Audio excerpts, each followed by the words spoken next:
Welcome to EFFector from the Electronic Frontier Foundation. This is the audio edition of EFF's email newsletter geared towards keeping you on the bleeding edge of your digital rights. This is EFFector Volume 36, Issue 15, titled 10 Resources for Protecting Your Digital Security. This issue was published in December 2024, and I'm your host, Membership Advocate Christian Romero. Let's start with our top features. Top 10 EFF Digital Security Resources for People Concerned about the Incoming Trump Administration. EFF has decades of experience in providing digital privacy and security resources, particularly for vulnerable people. We've written a lot of resources over the years. Here are the top 10 we think are most useful right now. And for our last feature, location tracking tools endanger abortion access. Lawmakers must act now. EFF has warned before about how the location data market threatens reproductive rights, but it doesn't have to be this way.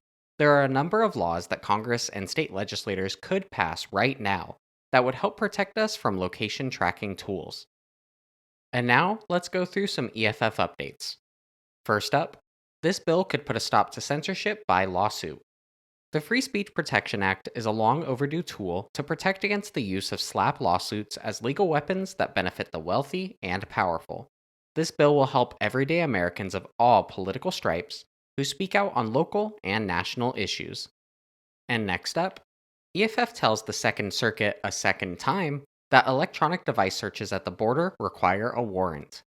EFF, along with the ACLU and the New York Civil Liberties Union, filed a second amicus brief in the U.S. Court of Appeals for the Second Circuit, urging the court to require a warrant for border searches of electronic devices, an argument EFF has been making in the courts and Congress for nearly a decade.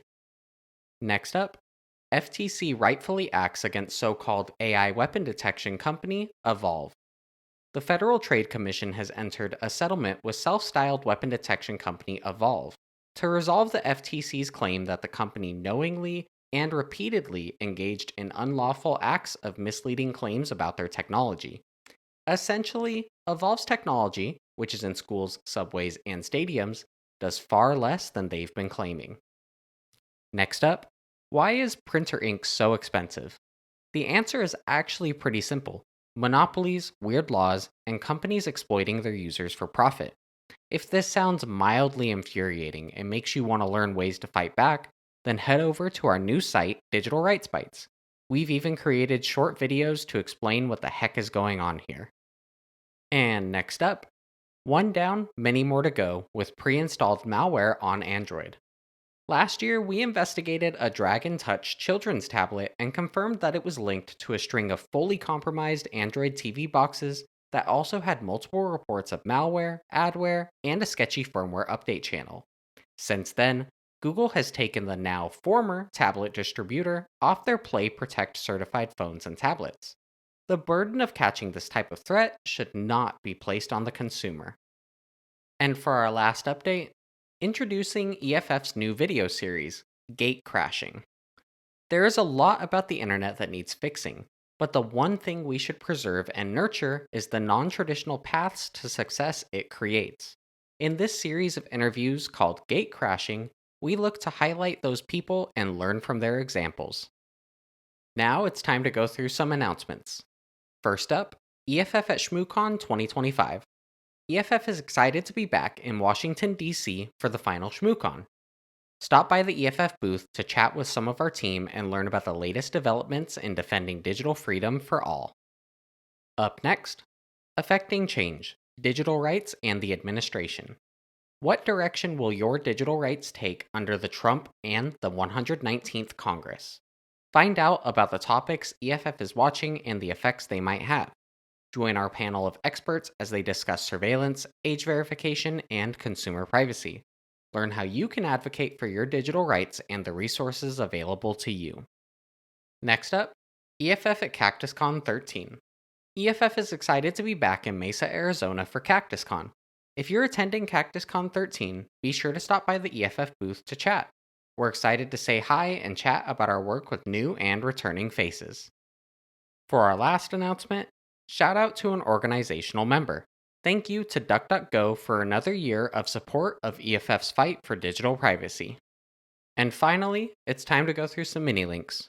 First up, Opinion: students' tech skills should be nurtured, not punished.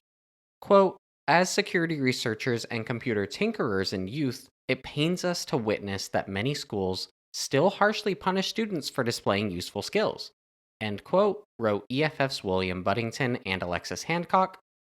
Quote, pursuing a punitive route rather than one that redirects students' skills to positive ends does nothing to actually fix the flaws that they've identified, and exposes the more concerning flaw of schools that have no place for independent, curious young minds. Next up, how to switch to encrypted messaging after FBI warnings. Looking into using end to end encrypted messaging apps, EFF's Thorin Klosowski offered some guidance. Up next, UC Santa Barbara police seek access to a vast trove of student data related to Gaza protests. EFF's Mario Trujillo discussed an effort made by campus police at UC Santa Barbara to gain access to data related to their student activist groups on Instagram, saying their warrant does many things wrong. Up next, TikTok files injunction to stop ban. What to know. EFF's David Green expressed our disappointment with an appeals court ruling that upheld the US TikTok ban, saying, restricting the free flow of information, even from foreign adversaries, is fundamentally undemocratic. And for our last mini link, screenshots from Borderlands on eve of second Trump era. EFF's Dave Moss commented on Torre Centinela, a 20-story tower built in Ciudad Juarez that will funnel enormous amounts of surveillance data to law enforcement officials on both sides of the US-Mexico border. This type of surveillance doesn't deliver as promised and is pretty faulty and pretty wasteful, said Moss. The whole platform is leaning into spending gobs of money because it's glittery. And that's it. Thanks for listening. If you like what you're hearing or would like to learn more, subscribe at EFF.org/EFFector. Did you know that EFF is a member-supported nonprofit organization? You can help us protect digital freedoms for all by donating at EFF.org/effect and even grab some of our latest member gear. Thanks for your support, and I hope you'll join us for the next issue of EFFector.